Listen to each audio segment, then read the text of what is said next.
The way we're trying to change the world is not going to work, and it's never going to work.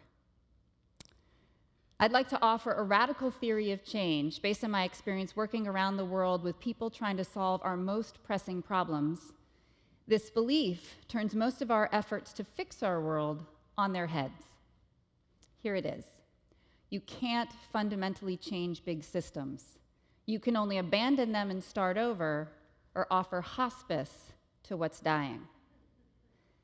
By big systems, I mean education, healthcare, government, business, anything characterized by over-organization, standardization, regulation, and compliance. And I'm saying you can't undo, fix, reverse engineer, redirect, or reassign these systems. That's because they're not machines. They're living systems. Somewhere along the way, maybe around the time of Isaac Newton, we got confused about how life works.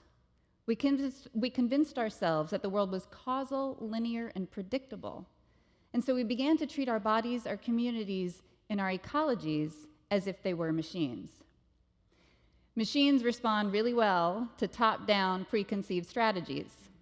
They rely on designers and engineers to give them purpose. A machine would never criticize the 5-year plan or lose faith in the boss. Thankfully, that's not how we are, and that's not how life is.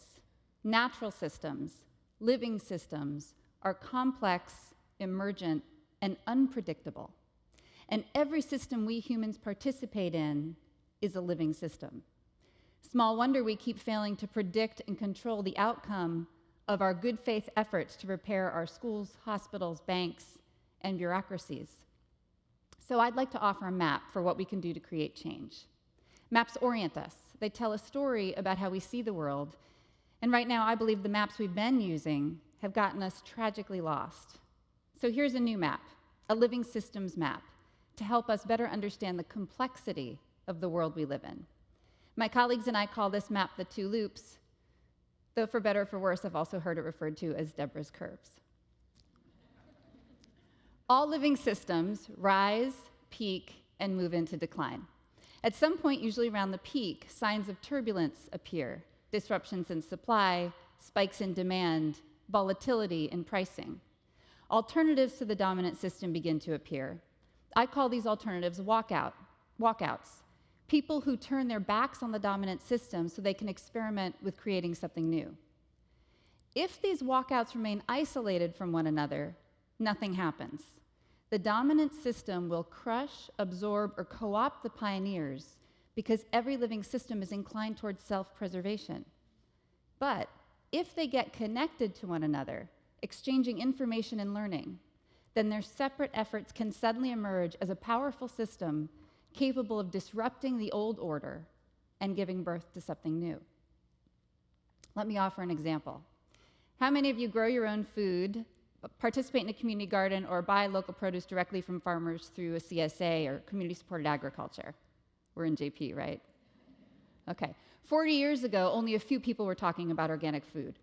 Most of us were eating the products of industrial agriculture, a chemical and technology-intensive food system that has dominated this country for most of our lifetimes. But as that system began to peak, as crops required increasingly expensive and toxic inputs to produce the same yields, walkouts began to experiment with local and organic food. Today, there are more than 6,000 CSAs nationally, and the number of farmers markets has skyrocketed in recent years. My guess is that in this room, most of us consciously choose local and organic agriculture. We see the same phenomenon happening today in the shift from fossil fuel to renewable energy, from conventional architecture to green building, from Wall Street and global finance to Main Street and crowdsourced capital. What each of these transformations have in common is that nobody planned them. Sometimes leaders like to take credit for them, and we citizens like to ascribe genius to our favorite innovators. But the truth is, they are emergent phenomena. Emergence, which is at the heart of this worldview, is nature's way of creating change.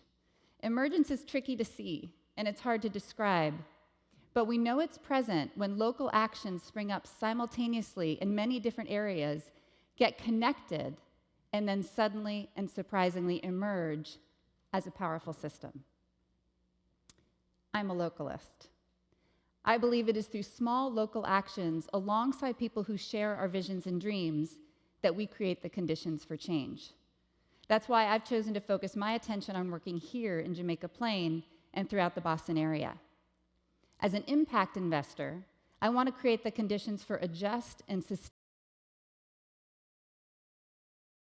I do this through my work with the Boston Impact Initiative, which provides capital to locally owned enterprises that address the growing wealth gap and ecological challenges of our times.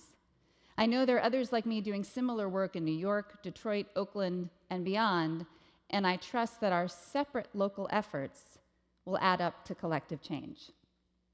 To do this work, I rely on the two loops as my theory of change. So if you embrace this map of change, then the question arises, what role do you play in it? When you recognize that the dominant system, the status quo, no longer has the capacity to create solutions to the very problems it was created to solve, what do you do? I'd like to share 4 roles each of us can play to support the shift to healthier systems. You'll probably recognize yourself in more than one. Walkouts are the trailblazers. These are the folks willing to turn their back on the dominant system, eager to be free to experiment with the future. If you're a walkout, then you're willing to feel ignored, invisible, and lonely a good portion of the time. That's because what you're doing is so new and different, people can't see your work even when it's staring them in the face. These can be difficult dynamics to live with, especially when you know you've done good work, that you've already solved problems others are still struggling with. That's why we walkouts need each other. When we work as community, we sustain the resilience and the stamina to give birth to the new in the midst of the breakdown of the old. So let me give an example from my local economy work. In today's economy, ownership and investment are in the hands of the few. But every one of us has a right to participate in owning the assets we work so hard to create. Cero is a worker-owned recycling cooperative that operates in some of our city's poorest neighborhoods.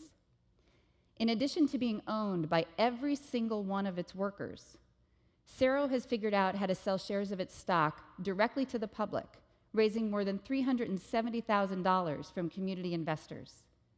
These people are trailblazers, and they're setting an example for the rest of us on what it looks like to walk out of Wall Street and walk on to rebuild a local living economy. Of course, not all of us are suited to the kind of uncertainty, isolation, and risk that walkouts must embrace. So another role is to stay inside failing systems and become thoughtful and compassionate in attending to what's dying, to become good hospice workers. As a skilled hospice worker, your gift is to offer comfort and support to those who are suffering and to help the dying focus on the transition ahead. It's my belief that many of our big systems are in their death throes. Our schools are failing our children, our food is making us sick, our financial institutions are exploiting our citizens. But all of us can't abandon these systems all at once. Take a look at the space between the dying of the old and the emergence of the new.